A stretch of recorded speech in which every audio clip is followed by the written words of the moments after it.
Are you someone who is struggling to acquire English and you are at very first stage?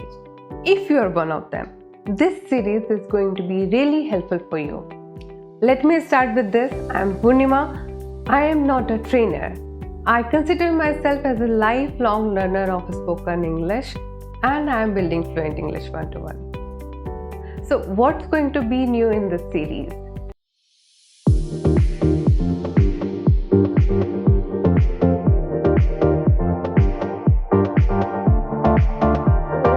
I'm not going to talk about the technical part of the language like grammar and other stuff. Instead, I'm going to share my own experiences. You're going to see the perspective of a learner and you can avoid all those mistakes what I have done. I'm going to talk about understanding of language acquiring process, planning, strategy, exercises, self-exercises, challenges, and how you can overcome all those challenges. So what's going to be today's topic? Let's start with the very beginning. Do you know what is your level of fluency? Have you ever tried assessing it? And how it's going to be helpful for you? Understanding of your fluency level and objective of learning can bring clarity to your mind. With clarity, you are going to make achievable goal, the realistic goals. You can plan your journey accordingly. Once you will achieve these small goals, you will be confident and you will be progressing towards the higher goal. Grace and confidence is not something which can be achieved overnight. Let's take an example of a boy who is at beginner level but he wants to achieve fluency and confidence in 2-3 months or in a 1 month. Do you think it is achievable goal? I'm sure he is going to quit his journey and he will be demotivated, and there is high possibility that he will never try again learning this language unless it's a necessity. If you know your level of fluency, then you can find a proper training program for you. If you're at beginner level, then it's always advised that you should go for offline classes, group classes, and if you have advanced or intermediate level of fluency, then you can go for customized, personalized one-to-one programs.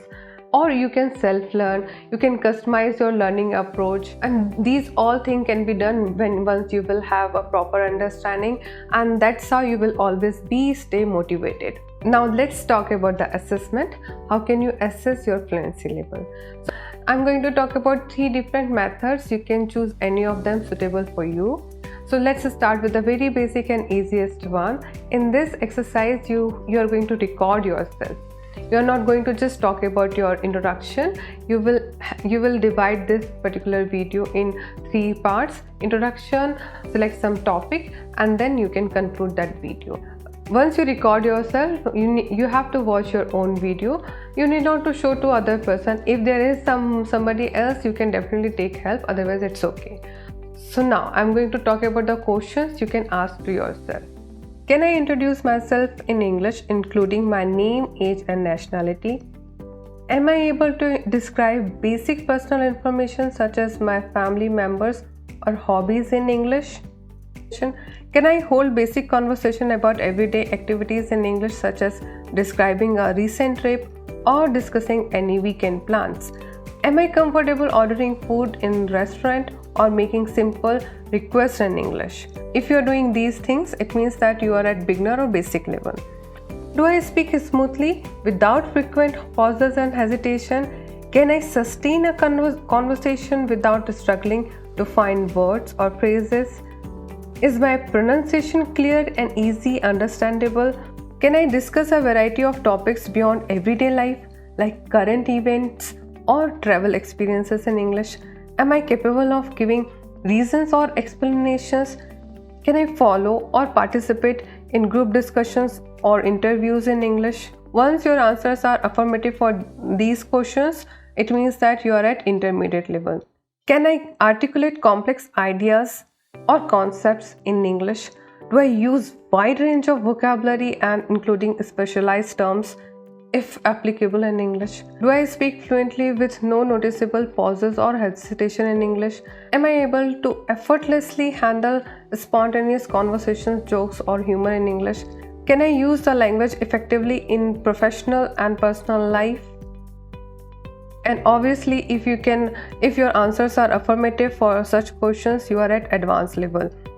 Now there are certain components in any language beyond vocabulary and grammar. Additionally, you should know your confidence and comfort level. It should not be very tiring job for you, and you should also observe your non-verbal communication. I'm going to give the list of questions you can ask to assess your level of fluency.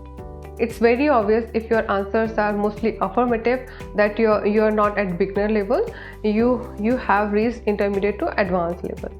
And if your answers are mostly negative, it means that you are at beginner and basic level. In this exercise, you made one video where you were describing yourself. So the conversational English was very less here. If you get a partner and if that person allow you to record the conversation, you can do that also, so that you can see how that conversation goes and how your body language and confidence level is there. Those all assessment you can do in that video. Okay, so it was very simple exercise. Now, is there any professional way to assess your fluency level? Yes, there is. One self-assessment test is also given by Common European Framework of References for Languages. I'm going to put a link in this description box so that you can go to that website and you can download that PDF. In that PDF you will see level from A1 to C2. You can read the description. They have divided those grids for understanding of language, speaking level and writing skills.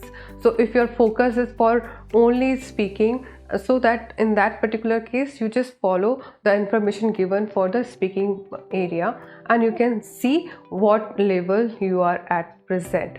So it's going to help you. At last, you can go for proficiency tests like TOEFL or IELTS, or there are some other tests. Yes, there is some investment required, but if you really want, you can go for that and assess your skill. At last, I'm going to say only one thing: understand your level of fluency and define your objective.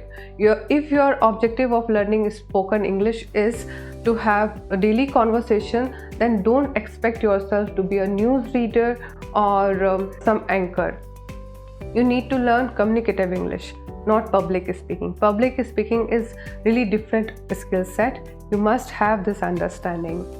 So with this, I'm going to end this video. I hope you liked the video, and if you find this video interesting, do let me know in comment box. Don't forget to subscribe our channel. I'm going to bring another interesting topic to make your journey easy and effortless. Thanks a lot.